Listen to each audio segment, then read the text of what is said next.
Hello everyone, welcome back to my channel. So today we are going to discuss chapter 10 perimeter and area, and this will be your part 3 of this chapter. So let's begin. Let's go through the topics that we are going to cover today. First is conversion of units. We have already done this topic in our first part, but वहाँ पे हमने brief में इसको discuss किया था. Now in this part we will discuss this topic in detail with few examples, and the second topic will be application of area. Area का application कैसे होता है, हमें कहाँ कहाँ पे एरिया की रिक्वायरमेंट होती है, किस चीज को फाइंड करने के लिए एरिया को हमें यूज करना होता है, वो सब हम इस टॉपिक में सीखेंगे. So let's start. Our first topic is conversion of units. In this topic, we will understand how to convert the units in the question. Now, अगर आपको एक क्वेश्चन में लेंथ दी है मीटर में और ब्रेड्थ दी है सेंटीमीटर में, और आपको बोला है कि पेरीमीटर या एरिया फाइंड करो, तो आप कैसे फाइंड करेंगे? क्योंकि दोनों के दोनों यूनिट्स डिफरेंट है, एक मीटर और एक सेंटीमीटर में. तो उस सिचुएशन में आपको उसे कन्वर्ट करना होता है, और कन्वर्ट करने के लिए आपको सारे बेसिक यूनिट्स पता होने चाहिए. So let's start. Standard unit of length. सबसे पहले हम लेंथ का स्टैंडर्ड यूनिट सीखेंगे. Different units of length in the metric system are obtained by multiplying a power of 10 times the base unit. जिसको भी आप बेस यूनिट लेते हो, बेस यूनिट यानी ऐसा यूनिट जिसमें आपको कन्वर्ट करना है. मान लो कि अगर बेस यूनिट सेंटीमीटर है तो आपको सारे यूनिट्स को सेंटीमीटर में कन्वर्ट करना है. अगर बेस यूनिट आपने मीटर लिया है तो सारे यूनिट्स को मीटर में कन्वर्ट करना है. ओके, अब आप इस टेबल को देखो. यहाँ पे 3 कॉलम है. फर्स्ट कॉलम में मैंने सारे यूनिट्स लिखे, और ये सारे यूनिट्स मैंने डिसेंडिंग ऑर्डर में लिखे हैं. दैट मीन्स बड़े से छोटा. Okay, kilometre, hectometre, decametre, metre, decimetre, centimetre, millimetre. तो किलोमीटर सबसे बड़ा हो गया और मिलीमीटर सबसे छोटा हो गया. फिर सेकंड कॉलम में आप देख सकते हो इन सबके सिंबल्स हैं कि हम शॉर्ट में कैसे लिखते हैं. किलोमीटर को KM, हेक्टोमीटर को HM, डेकामीटर को DAM, मीटर को मीटर M, डेसीमीटर को DM, सेंटीमीटर को CM, मिलीमीटर को MM. ओके, अब आप थर्ड कॉलम में देखो, रिलेशनशिप दिया है किसके साथ? बेस यूनिट के साथ. अब यहाँ पे इन सब में से हमने मीटर को बेस यूनिट लिया है. ऐसा कुछ भी कंपलसरी नहीं है कि हम सिर्फ मीटर को ही बेस यूनिट लेंगे. आप किसी को भी बेस यूनिट यहाँ पे ले सकते हो, बट आप जिसको भी बेस यूनिट लोगे आपको बाकी सारे यूनिट्स को उसमें ही कन्वर्ट करना होगा. मतलब जैसे अगर हमने यहाँ पे मीटर को बेस यूनिट लिया है तो ये जो बाकी के आपको ये सारे दिख रहे हैं ना, kilometre, hectometre, decametre, decimetre, centimetre, millimetre, ऊपर के 6 और नीचे के ऊपर के 3 और नीचे के 3, ये टोटल 6 यूनिट्स सबके सब देखो मीटर में कन्वर्ट कर दिए. मींस अगर मान लो कि आप डेसीमीटर को बेस यूनिट लेते तो आपको सारे यूनिट्स को डेसीमीटर में ही कन्वर्ट करना पड़ता. ओके, अब ये कन्वर्ट कैसे होगा वो आप यहाँ पे देखो. ठीक है, ये हमारा बीच में है base unit, that means metre. अब मैंने अगर मुझे बेस यूनिट से यानी कि मीटर से डेकामीटर पे जाना है, मीटर से डेकामीटर. अब आप ये भी ध्यान रखना कि मीटर के ऊपर वाले जो है ना ये सारे यूनिट्स, वो सब मीटर से बड़े हैं, बिगर हैं, और मीटर के जो नीचे वाले हैं ना ये सारे यूनिट्स मीटर से स्मॉलर हैं. तो आप यहाँ पे देखो, मीटर से डेकामीटर पे जाना है, मीटर से डेकामीटर. अगर आपको मीटर से डेकामीटर पे जाना है यानी स्मॉलर यूनिट से हम ग्रेटर यूनिट पे जा रहे हैं, राइट? तो आप क्या करोगे? Divide by 10. ओके, अगर आपको मीटर से हेक्टोमीटर पे जाना है तो आप डिवाइड बाय 10 नहीं करोगे, डिवाइड बाय 100 करोगे. क्यों? क्योंकि हम 2 स्टेप्स आगे जा रहे हैं. देखो 1, 2. अब आप मुझे बताओ, अगर मीटर से किलोमीटर पे जाना है तो आप किससे डिवाइड करोगे? स्टेप्स गिन लो, 1, 2, 3, यानी कि 3 zeros आने चाहिए. That means 1000. ओके, अब आप इधर देखो, ये सारे स्मॉलर यूनिट्स हैं, दैट मीन्स दिस वन. तो अगर मुझे मीटर से डेसीमीटर पे जाना है तो मैं कितने स्टेप में पहुंचूंगी? 1 स्टेप में. दैट मीन्स मुझे मल्टीप्लाई करना है एक बार 10 से. अगर मुझे मीटर से सेंटीमीटर पे जाना है तो मैं किससे मल्टीप्लाई करूंगी?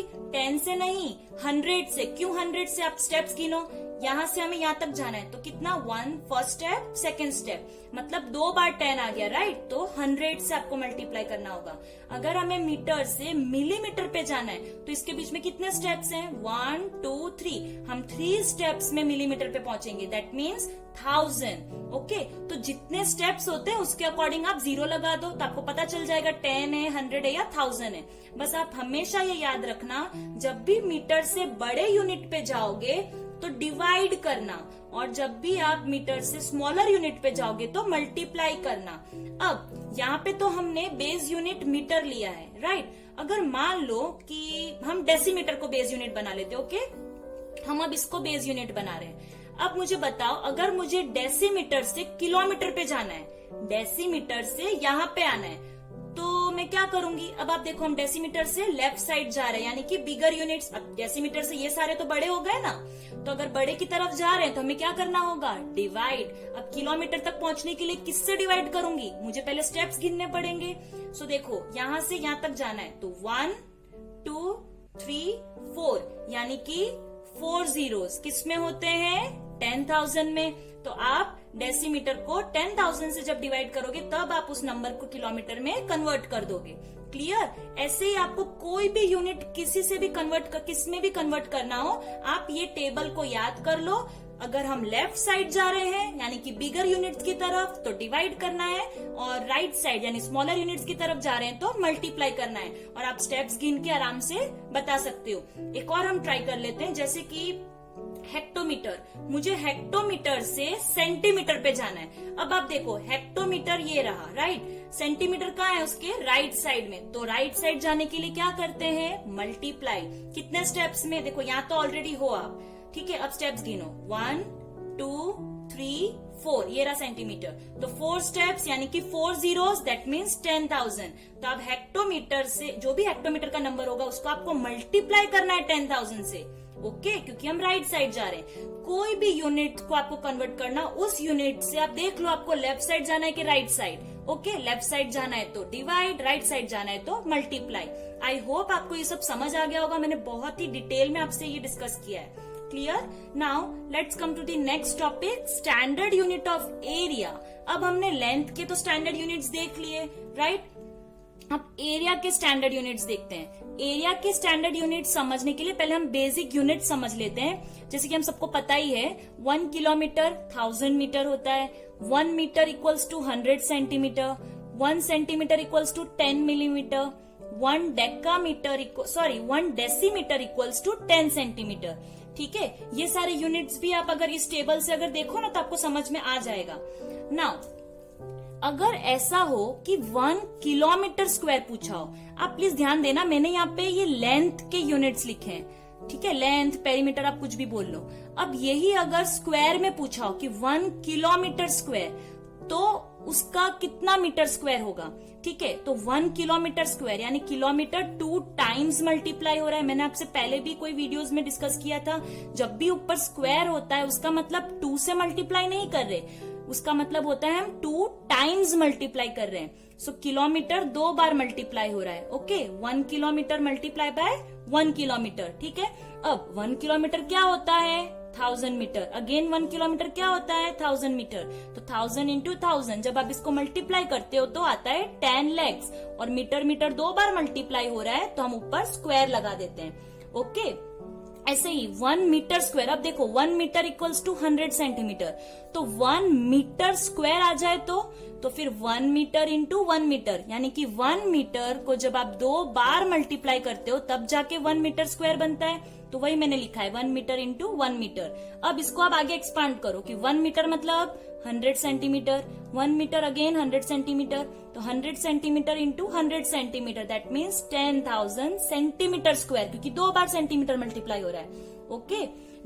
2 टाइम्स मल्टीप्लाई होता है इसलिए हम ऊपर 2 लगा देते हैं, जिसको हम बोलते हैं स्क्वायर। अब थर्ड देखो 1 सेंटीमीटर स्क्वायर, ठीक है। अब ये सेंटीमीटर के ऊपर स्क्वायर आ गया, तो अब क्या बोलो, इसका आंसर क्या होगा।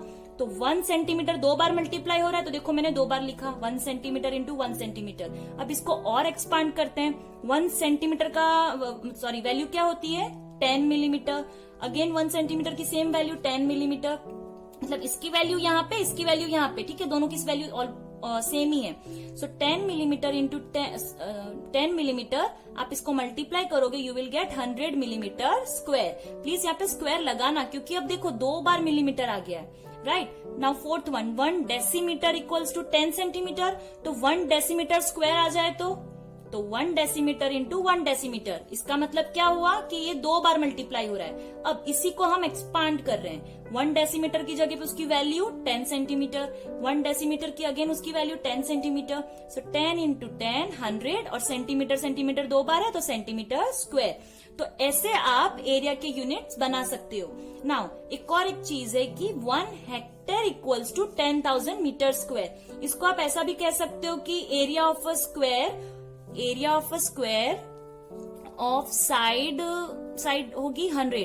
अगर एक स्क्वायर है, उसकी वन साइड अगर 100 है, तो उसका एरिया क्या होगा 100 इंटू 100, तो वही बन जाता है 10,000 मीटर स्क्वायर। ऐसे भी आप याद रख सकते हो कि 1 हेक्टेयर को आप एरिया ऑफ स्क्वायर ही समझ लो। Let's take some examples. First is convert 50 centimetre square in millimetre square. फिर से आप देखो क्वेश्चन में क्या बोल रहे हैं वो, कि 50 सेंटीमीटर स्क्वायर जो है उसको आप मिलीमीटर स्क्वायर में कन्वर्ट कर दो। तो पहले आप देखो कि सेंटीमीटर और मिलीमीटर का कोई फॉर्मूला है हमारे पास, देखो ये रहा सेंटीमीटर और मिलीमीटर, राइट। तो हम यही फॉर्मूला यूज करेंगे कि 1 centimetre square equals to 100 millimetre square. ठीक है, यही मैंने यहाँ लिखा।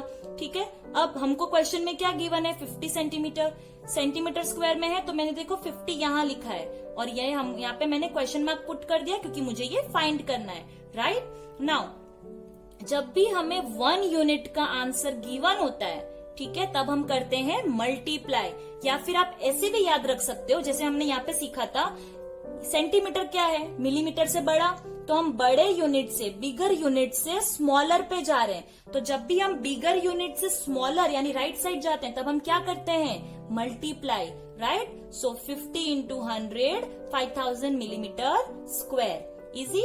Now second one, 2 hectare in metre square. 2 hectare को आपको मीटर स्क्वायर में कन्वर्ट करना है। सो हमें तो फॉर्मूला पता है कि 1 hectare equals to 10,000 metre square. Okay, 1 hectare क्या होता है, 10,000 metre square. So 2 hectare will be how much. Again आप देखो 1 यूनिट का आंसर गिवन है, तो हम क्या करेंगे, मल्टीप्लाई। या आप ऐसे भी समझ सकते हो कि हम हेक्टेयर से मीटर स्क्वायर पे जा रहे हैं, यानी बिगर यूनिट से स्मॉलर पे जाना चाहते हैं, है ना। ये बिगर यूनिट है, ये स्मॉलर है, तो हम बिगर से स्मॉलर पे जा रहे हैं, इसलिए क्या होगा, multiply. So 2 into 10,000 equals to 20,000 metre square. जो भी आपको फाइंड करना होता है ना, वो आपको लास्ट में यूनिट लगा देना है। Okay, so this was all about conversion of units. ये आपको बहुत अच्छे से पता होना चाहिए ताकि आपको क्वेश्चंस में प्रॉब्लम नहीं हो, आप इजीली कन्वर्ट कर सकें। Our next topic is application of area. Area को हमें कैसे अप्लाई करना है, या फिर आप बोल सकते हो एरिया कहाँ कहाँ पे यूज होता है, या फिर कौन सी चीज फाइंड करने के लिए हमें एरिया की रिक्वायरमेंट होती है, तो वो सब हमें यहाँ पे सीखना है। First point is concept of area is used to find area of a park or area of path in or around a park or field। देखो हमने ये तो सीखा है कि एरिया ऑफ पार्क कैसे फाइंड करते हैं। पार्क की अगर हमें लेंथ, ब्रेड्थ या साइड्स गिवन हो तो हम आराम से फॉर्मूला यूज करके एरिया फाइंड कर लेंगे। बट अगर आपको path, area of path means कोई रास्ता, ठीक है, जो पार्क के इन या अराउंड, जैसे कि एक पार्क है, स्क्वायर पार्क, इसके अराउंड यानी कि इसके बाहर पूरा हमें अगर एक पाथ यानी कि वॉकिंग करने के लिए रास्ता बनाना है, तो उसका एरिया कैसे फाइंड करोगे, वो सब हम यहाँ सीखेंगे। Now we use the concept of area to find the cost of whitewashing of walls or for fitting the tiles on the floor। ये सब हमने कंसेप्ट यूज किया हुआ है। कैसे कि व्हाइट वॉश अगर करवाना है तो हमें सबसे पहले क्या करना होगा, उसका एरिया फाइंड करना होगा वॉल का, कि उसमें स्पेस, उसका अंदर का रीजन एरिया कितना है, उसके अकॉर्डिंग ही तो हम कलर मंगवाएंगे। फिर अगर फ्लोर पे आपको टाइल्स लगवानी है तो उसके लिए भी आपको उस फ्लोर का एरिया पता होना चाहिए, उसके अकॉर्डिंग ही आप टाइल्स परचेज करोगे, राइट। तो ये सब हमने कर लिया। हमने भी व्हाइट वॉश वाला भी एक क्वेश्चन किया था एक्सरसाइज 10A में, right. Now third point is area is also used to find the area of cross paths और area of the path in और around a field of a rectangular और square path. ये in और around मैंने आपको समझा दिया कि अगर एक पार्क है और उसके बाहर यानी कि अराउंड आपको एक पाथ बनवाना है तो उसका एरिया कैसे फाइंड करते हैं, और उस पार्क के अंदर यानी कि इन, ठीक है, इसका मतलब ये जो इन लिखा है ना, इसका मतलब कि अगर पार्क के अंदर आपको कोई रास्ता बनवाना है तो उसका एरिया कैसे फाइंड करोगे, तो वो सब हम इस टॉपिक में सीखेंगे। अब एक और एक चीज है क्रॉस पाथ। तो अगर देखो यहाँ पे एक रास्ता ऐसे आ रहा है और दूसरा रास्ता इसको ऐसे इंटरसेक्ट करके जा रहा है, ठीक है, एक रास्ता ऐसे आ रहा है और एक रास्ता ऐसे जा रहा है, मीन्स ये 4 रास्ता टाइप हो गया, राइट। तो ऐसी सिचुएशन में आप एरिया कैसे फाइंड करोगे वो भी हम इस टॉपिक में सीखेंगे। क्लियर? इस टाइप के क्वेश्चंस आपकी नेक्स्ट एक्सरसाइज में आएंगे। Let's take one example. A garden is 90 metre long and 75 metre broad.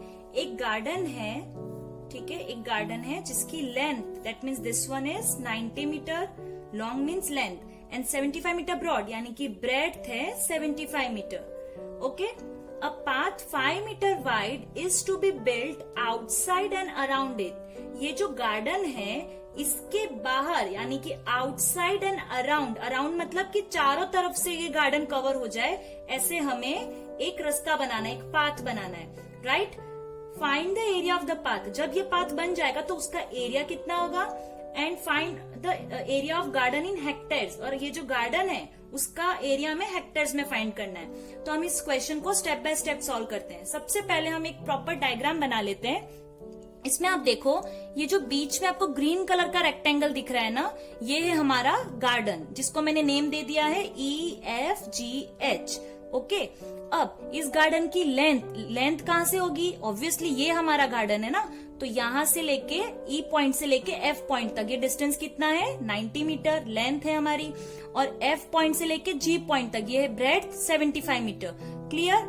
अब जो पाथ है, जो रास्ता है इसके आउटसाइड एंड अराउंड, देखो मैंने इसके बाहर और इसके चारों तरफ से इसको कवर कर ले, ऐसे मैंने ये पाथ बना लिया है। ओके, और ये कितने डिस्टेंस पे ये आपको पाथ बनाना है, 5 मीटर के डिस्टेंस पे। मतलब अगर गार्डन यहाँ पे खत्म हो रहा है तो यहाँ से यहाँ तक 5 मीटर के डिस्टेंस पे हमें एक रास्ता बनाना है चारों तरफ से। देखो तो सब तरफ से 5 मीटर का डिस्टेंस है। क्लियर?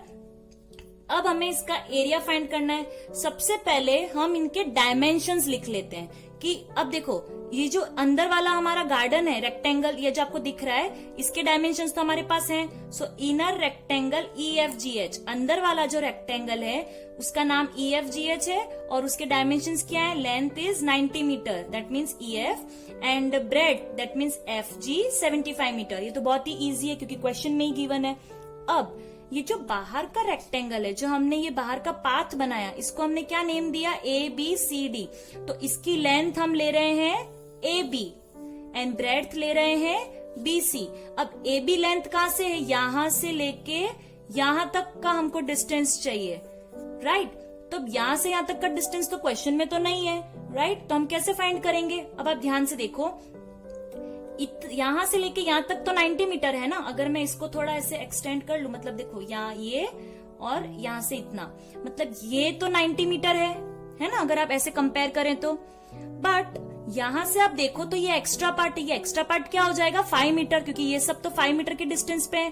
तो ये हो गया 5, यहां से ये हो गया एक्स्ट्रा 5, और इतना तो हमें पता ही है 90 मीटर, और ये 90 मीटर कहां से, हमने इसको ही कंपेयर करके यहाँ पे लिख दिया है। सो ये पूरी टोटल लेंथ क्या हो जाएगी, 90 + 5 + 5। Okay, so here I have written length equals to AB equals to 90 + 5 + 5, तो हो गया 100 मीटर, राइट। ऐसे ही हम ब्रेड्थ भी फाइंड कर लेंगे। अब आप ब्रेड्थ में देखो, ये 75 मीटर है इसकी गार्डन की ब्रेड्थ, राइट। तो इस गार्डन की ये जो डिस्टेंस है ना, यहां से लेके यहां तक, इतना ही हम यहां से लेके यहां तक भी देख सकते हैं। अगर ये 75 है मतलब यहां से यहां तक भी 75 हो गया। अब यहाँ पे भी देखो ये इतना, ये एक्स्ट्रा पार्ट है और ये एक्स्ट्रा पार्ट है, और ये एक्स्ट्रा पार्ट क्या हो जाएगा, 5 मीटर। तो इसमें भी 75 + 5 + 5, तो 75 + 5 + 5, so it will become 85 metre. तो हमें आउटर रेक्टेंगल यानी ये जो पाथ है उसका भी हमें लेंथ और ब्रेड्थ मिल गया। ओके, अब हम आराम से एरिया फाइंड कर सकते हैं। अब ये हमारे बेसिक क्वेश्चन की तरह हो गया है कि अगर मुझे ये जो येलो येलो पार्ट है, जो हमारा पाथ, इसको फाइंड करना है, तो मैं क्या करूंगी, पहले मैं टोटल एरिया निकालूंगी एबीसीडी का। एबीसीडी का एरिया निकालूंगी, मतलब ये पूरा जिसमें गार्डन भी आ जाएगा, पूरे का एरिया मिल जाएगा, जितनी भी स्पेस है उसका हमें एरिया मिल जाएगा। उसके बाद हम गार्डन का एरिया फाइंड कर लेंगे, राइट, जिसकी लेंथ ब्रेड्थ तो गिवन ही है। फिर थर्ड स्टेप में हम क्या करेंगे, टोटल एरिया जो आपने फाइंड किया होगा ना एबीसीडी का, टोटल एरिया में से गार्डन का एरिया हम हटा देंगे। टोटल एरिया में से ये जो गार्डन का एरिया होगा उसको हटा देंगे। हटा देंगे मतलब माइनस कर देंगे, तो हमें ये जो रिमेनिंग येलो पार्ट है उसका हमें एरिया मिल जाएगा। ऐसा हमने व्हाइट वॉश वाले क्वेश्चन में किया था, ऐसे हम 2-3 क्वेश्चन कर चुके हैं पहले भी। ओके, सो 3 स्टेप्स में हम कर सकते हैं। तो फर्स्ट ऑफ ऑल हमें क्या करना है, पहले टोटल एरिया निकालना है। टोटल एरिया मतलब जिसमें ये सब कुछ आ जाए। So area of rectangle ABCD, so area of outer rectangle ABCD equals to, यहाँ मैं लिखना भूल गई, length into breadth. So length क्या ले रहे हैं हम, AB, and breadth BC। Okay, so AB क्या है, हमने देखो डायमेंशंस पहले ही लिख लिए थे, 100 मीटर, एंड ब्रेड्थ BC क्या है, 85 मीटर। सो आप इसको मल्टीप्लाई करोगे, you will get 8500 metre square. Okay, हम एरिया फाइंड करें तो हमें स्क्वायर तो पुट करना ही है। अब सेकेंड स्टेप क्या है कि हम गार्डन का एरिया भी निकाल लेते हैं, right. So area of inner rectangle equals to, sorry, area of inner rectangle EFGH equals to length into breadth. Length क्या है इनर रेक्टेंगल की, 90 metre. Okay, and breadth is 75 metre, ये हमने डायमेंशंस लिखे हुए हैं। So 90 into 75 metre equals to 6750 metre square. तो हमने ये 2 चीज क्या फाइंड की, पहले तो हमने आउटर रेक्टेंगल का एरिया निकाला, जिसमें हमें ये पूरा, ये येलो ग्रीन सब कुछ मिक्स, हमें पूरा एरिया मिल गया इतना। अब इतने एरिया में से 8500 मीटर स्क्वायर में से इतना एरिया गार्डन का है, ठीक है। तो अगर मैं ये टोटल में से गार्डन का एरिया हटा दूं, माइनस कर दूं, तो जो बचेगा वो ये रिमेनिंग पाथ का होगा ना, जो हमने पाथ ड्रॉ किया था, right. So area of path क्या होगा, area of outer rectangle minus area of inner rectangle. Clear. So 8500 minus this, so you will get 1750 metre square. ये जो येलो पार्ट है इसका एरिया हो जाएगा 1750 मीटर स्क्वायर। सो हमारा ये क्वेश्चन तो हमने कर लिया फाइंड। अब सेकेंड क्वेश्चन क्या है, find the area of garden in hectares. ये जो गार्डन है इसका एरिया हमें हेक्टेयर्स में फाइंड करना है। तो अब देखो, आपको वापस से एरिया फाइंड करने की जरूरत नहीं है, क्योंकि एरिया तो हम ऑलरेडी फाइंड कर चुके हैं ना। ये EFGH क्या है, हमारा गार्डन ही तो है। तो ये रहा हमारा गार्डन का area. So area of garden that is EFGH equals to 6750 metre square. ये मैंने एज इट इज यहाँ लिख लिया। अब एरिया ऑफ गार्डन हेक्टेयर्स, इसको मुझे हेक्टेयर्स में कन्वर्ट करना है, राइट। तो कैसे करेंगे, देखो, ये मीटर स्क्वायर से हेक्टेयर्स छोटा होता है कि बड़ा होता है, मीटर स्क्वायर से हेक्टेयर छोटा होता है, राइट। तो हमें अगर मीटर स्क्वायर से हेक्टेयर पे जाना है, मतलब हम स्मॉलर यूनिट से ग्रेटर यूनिट पे जाना चाहते हैं। स्मॉलर यूनिट से ग्रेटर यूनिट पे, मीटर स्क्वायर से हेक्टेयर पे, तो हमें क्या करना होगा, divide. So that's why 6750 divide by 10,000 किया, क्योंकि हमने फॉर्मूला सीखी थी, है ना, 10,000 मीटर स्क्वायर होता है। सो 10,000 से आप डिवाइड करोगे तो आपको मिलेगा 0.675 हेक्टेयर। क्लियर। सो इस टाइप के क्वेश्चंस आपकी नेक्स्ट एक्सरसाइज में, दैट मीन्स 10C में आएंगे। So this was all about part 3 of this chapter, and I hope you have understood all the topics. Now, in the next video, we will do some questions from our third exercise, that is exercise 10C, in which the questions will be based on these 2 topics, that is conversion of units and application of area. So, till then, bye-bye.